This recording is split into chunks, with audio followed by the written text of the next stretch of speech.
They are supported by the elites because both of them lead to the increase in the government control. And here the elites may rejoice, obviously, because both the socialism and the green agenda lead to the rich becoming richer and the poor becoming poorer.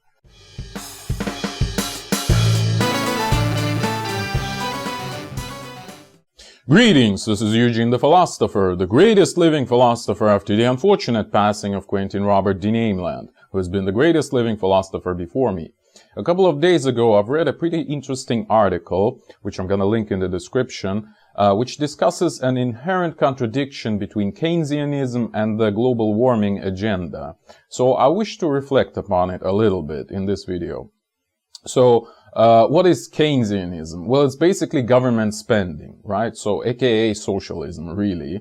So, more government control, more government spending. According to Keynesian, aka really socialist theory, the economic crisis happened because capitalism equals bad, and because people don't want to purchase stuff, so we have to force them purchasing stuff by increasing government spending. Or basically, the government would spend more money instead of the people, thus increasing consumerism, thus increasing overall consumption, inflation, and the prices, and so the production would grow and consumption would grow, etc., etc. Of course, all of this is BS, and the economic crisis actually happened for other reasons, such as malinvestment, for example, the increase in the money supply, etc., etc. Like the Great Depression was essentially fueled by the creation of the Federal Reserve, which has flooded the economy with money, which was spent unreasonably, which has caused like this malinvestment, etc., etc., and the depression afterwards. Okay, this is one part of the thing, the Keynesianism, right? We strive to increase the overall consumption by increase of government spending. This is the overall idea of Keynesianism. So essentially it's increase of spending, increase of consumption, okay? And the other side of the coin, and I really like this article because it actually highlighted this inherent contradiction between the two, right? So the other part of the contradiction is the global warming agenda, aka, all the overpopulation, the green agenda, the ecological movement, etc., etc. So yeah, it states that almost literally, as noted in the article, the Club of Rome literally states that the real enemy is humankind itself, is humanity itself. So kind of curiously, the elites are searching for a common enemy to build humanity. As Nietzsche said, like, humanity doesn't exist until it has a common goal, right? So the common goal could be built from a common enemy, but again, curiously, the Club of Rome and all the connected green agenda people are trying to paint humanity itself as humanity's biggest enemy, So they're paradoxically constructing humanity through self-denial, essentially. I assume Hegel and Marx would have been proud of them, of that logic. So what is it based upon? Why are the elites interested in, let's say, the green agenda? Well, it's because they are afraid that the mass society, which has appeared in 1960s, roughly speaking, may subjugate them, the elites, that is. Hence, the elites need to disarm the mass society, disarm the people, both literally, actually, and figuratively. And hence, we have all these movements, they all make people dependent. So we make all these wide strokes since 1960s, roughly. We have the green movement appearing, we have all the pacifistic movements appearing, we have the introduction of a birth control pill, for example, which has led to the liberation of female, let's say, reproductive interests, vaguely, okay, and the proverbial revolution in the 1960s, you know what I mean, which has opened the doors for a wide-scale feminism, which of course has promoted the demolition of the nuclear family and further atomization of society. Also universal voting rights have been promoted all over the world, which have essentially completely enslaved the citizens to the governments. And you might ask, well, what the hell? how are voting rights enslaving people? Well, in this case, I'm referencing you to my one of my previous videos about the totalitarian character of democracy.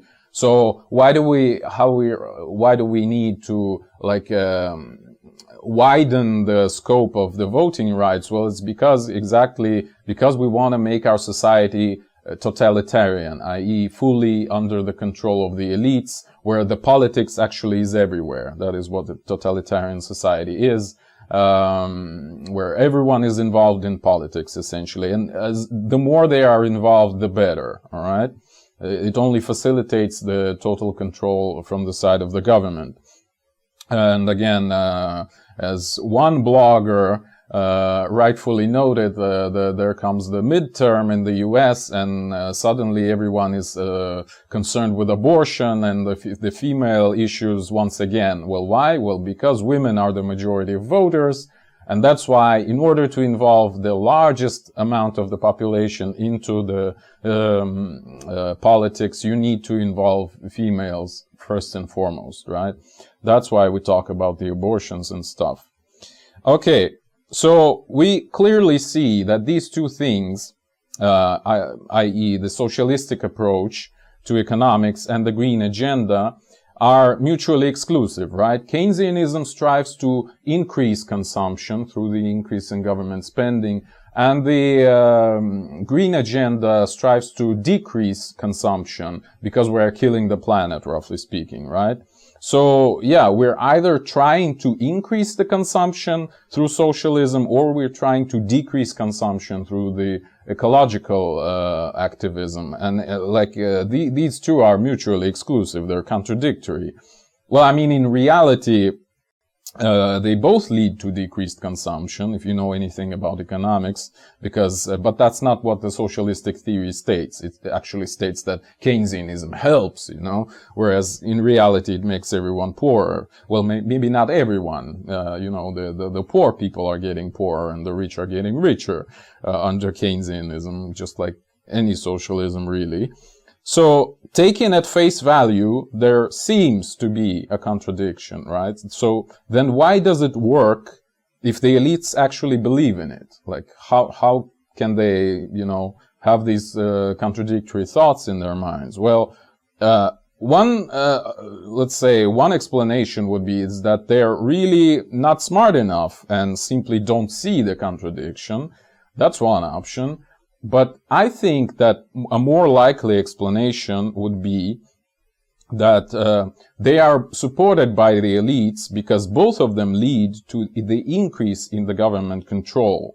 And here the elites may rejoice, obviously, because both the socialism and the green agenda lead to the rich becoming richer and the poor becoming poorer, right? So, and that's kind of the vanilla libertarian narrative, which is, again, given in this article that I've linked and with which I completely agree. And again, kudos for noticing the contradiction. However, I think there is at least one thing missing from this narrative, and I wish to discuss it, at least briefly. So, yes, there is, I agree, an evil government, but why does it persist? That's the question. Because, people should revolt, shouldn't they?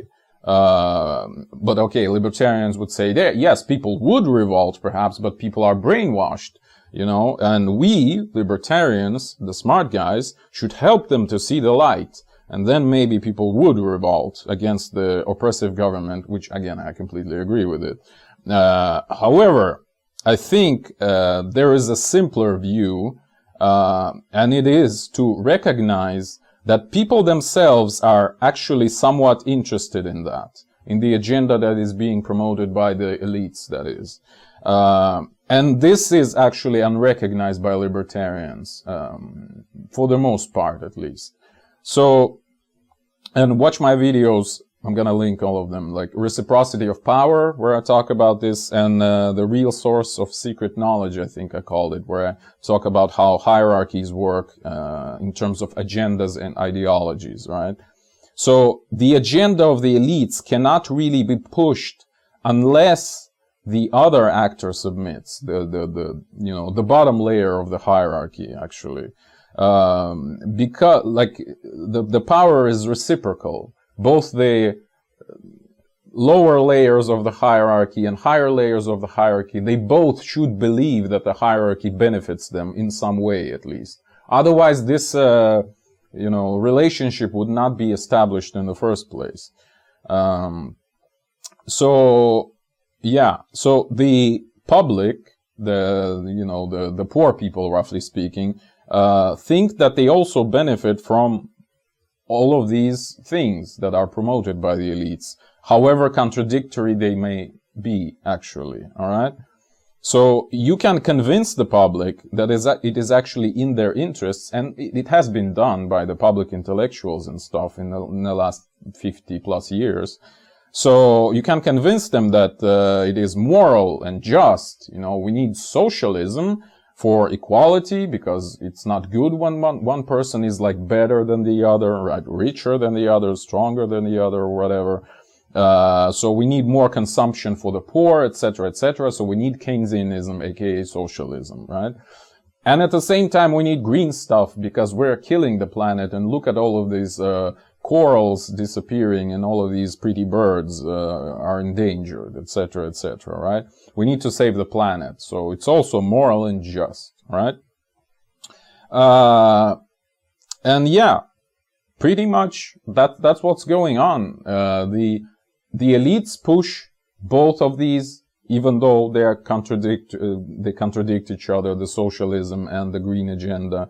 And the people submit to that. They agree, yes, we need socialism because we need equality, and we need the green agenda because we need to save the planet, even though the two are mutually exclusive, right? So both the public and the elites act in accord here. Again, I reference you to my videos on democracy, aka totalitarianism, and all these other ones that I've just mentioned a minute before.